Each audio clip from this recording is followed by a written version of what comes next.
All right, a new study from the CDC previously showed only 11% of pregnant women in the U.S. were fully vaccinated.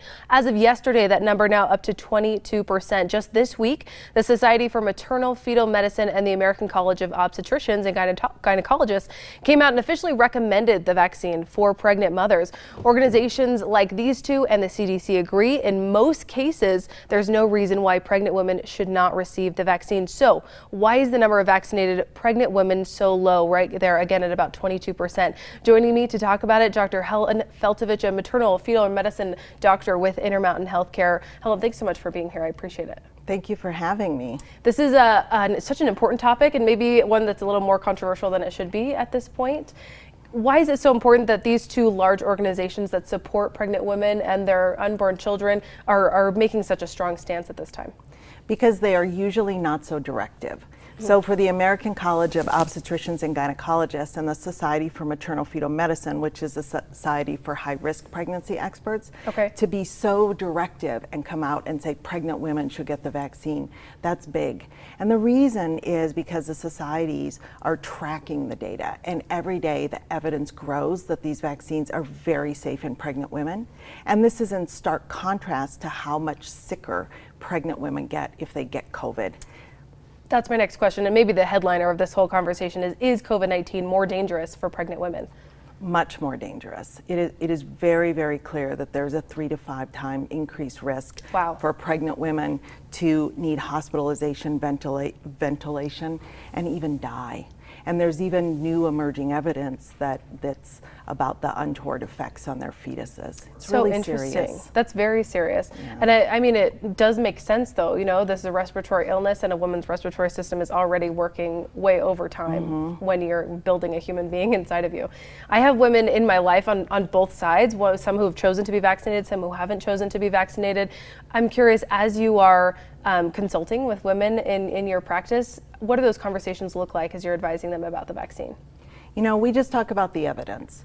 We talk about that there is an abundance of evidence about the safety of these vaccines in pregnancy, and there's an abundance of evidence about how ill pregnant women get if they get COVID.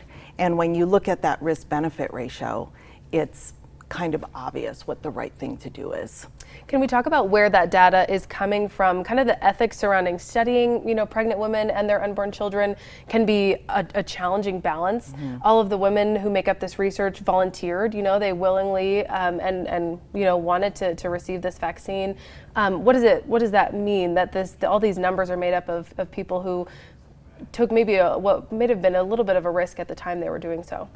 Yeah, so at this point, tens of thousands of pregnant women in this country and even more around the world have been vaccinated. And you know, it's interesting because I think pregnancy is a time where people are acutely aware of other people. And so pregnant women are very likely to be so aware of taking care of their fetus and themselves and their families and their communities. And I think this is really driving their motivation to help and participate in these studies. That's interesting. Their perspectives are broadened because of the time of life they're experiencing. We've only got about 30 seconds left here, but I want to address one of the, I think we can call it a conspiracy theory at this point, that the vaccine can cause infertility in women.